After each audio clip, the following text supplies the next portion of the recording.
On a l'antisémite caché du mois. Alors régulièrement, il y en a un. On s'appelle qu'il y avait eu Günter Grass. La consécration à 72 ans pour Günter Grass et son œuvre profondément humaniste. L'écrivain des victimes, des perdants, selon les propres mots de l'Académie. L'Allemagne écrite, décrite à corps et à cœur perdu. Son dernier livre, pas encore traduit en France, dresse le bilan du siècle, rien de moins. Un cours d'histoire en accéléré en 100 nouvelles. Un devoir de mémoire pour celui qui restera comme le porte-parole courageux d'une génération meurtrie et avilie par le nazisme et la guerre. Qui est vraiment la gauche allemande de la culpabilisation et de la pleurniche, qui m'en a toujours été insupportable. Je préfère un Allemand qui respecte son passé et qui assume plutôt que ce genre de type, et qui a quand même révélé à la fin de sa vie qu'il avait été engagé volontaire dans la SS. Pendant 60 ans, il avait gardé le secret. L'écrivain allemand Günter Grass, prix Nobel de littérature en 1999, vient d'avouer qu'il avait été enrôlé chez les Waffen-SS, la terrible unité d'élite nazie. Je ne l'ai pas fait avant, je dois le dire. Et sûrement je devrais entendre encore longtemps tous ces reproches. Ma vie jusqu'à maintenant a été marquée par cette honte. Et qui d'ailleurs récemment a fait un poème pour critiquer la domination israélienne sur le monde. Le nucléaire israélien menace la paix mondiale. C'est Günter Grass qui l'affirme dans un poème publié par le journal allemand Süddeutsche Zeitung. Le prix Nobel de littérature 99 dénonce un silence généralisé sur le nucléaire israélien et parle de l'hypocrisie de l'Occident, allusion aux pressions internationales sur le nucléaire iranien. Qui depuis d'ailleurs a fini comme Solzhenitsyn. Les gens pensent qu'il est mort, je crois qu'il n'est pas encore mort, mais il n'est plus le grand Allemand admiré par toutes les élites social-démocrates, mondialistes, etc. Donc aujourd'hui, après Günter Grass, qui était ancien SS, nous avons découvert, au gros malheur, que le Derrick, qui est quoi? Il est inspecteur ou commissaire? Inspecteur.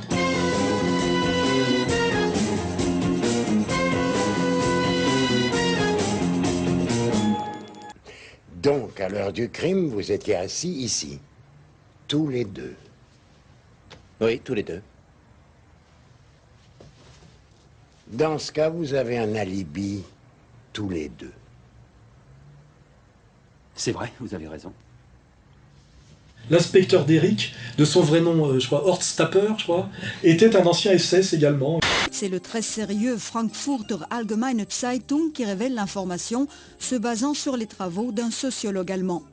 Horst Tappert aurait intégré les SS en 1943, il avait 19 ans et aurait fait partie d'un régiment de chars SS engagé sur le front russe. Il avait caché ça, tout le monde avait caché ça jusqu'à sa mort, parce qu'effectivement ça aurait fait mauvais genre.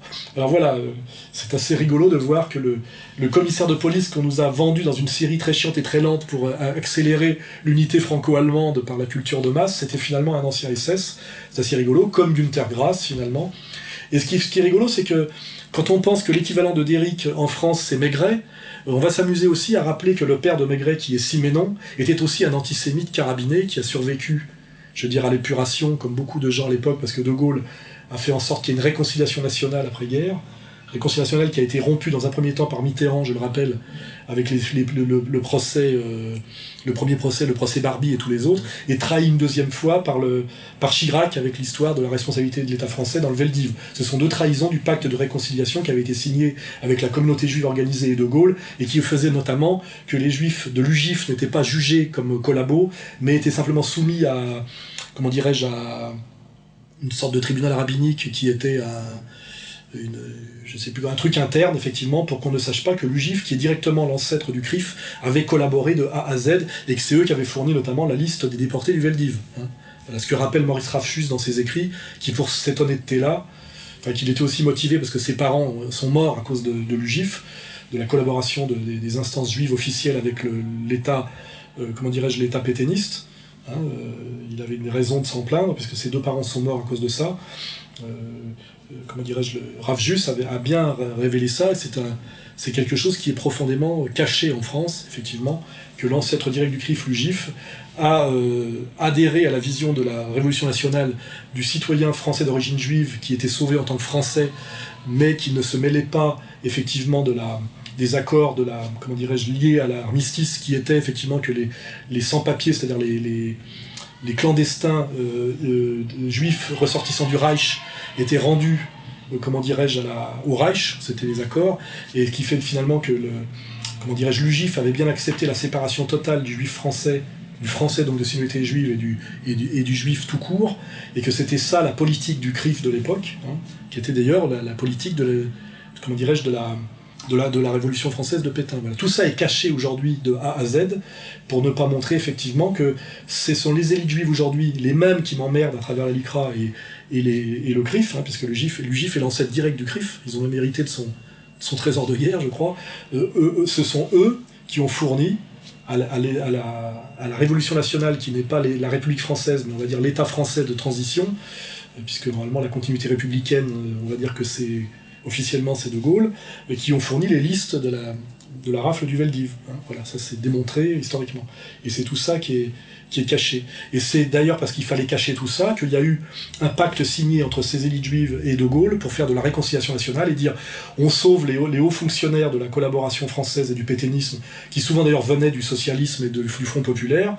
Je rappelle que Laval était un SFIO, que les plus gros collaborationnistes, que ce soit Déa ou Doriot, venaient du PC et du PS, et qu'un Bousquet, qui était l'ami de Mitterrand, était un haut fonctionnaire français, ou les Papons, etc., qui ont été recyclés en tant que dans une espèce de logique de réconciliation nationale et d'intelligence. Tout ça a été bafoué par la génération Mitterrand, là, avec Pierre Berger en première ligne d'ailleurs, et trahi une deuxième fois par Chirac, pour avoir l'argent des Rothschild, pour battre le traître, comment il s'appelle, à l'élection présidentielle de son ancien meilleur ami de 30 ans. Balladur, voilà. C'est tout ça qu'il faut comprendre. Hein.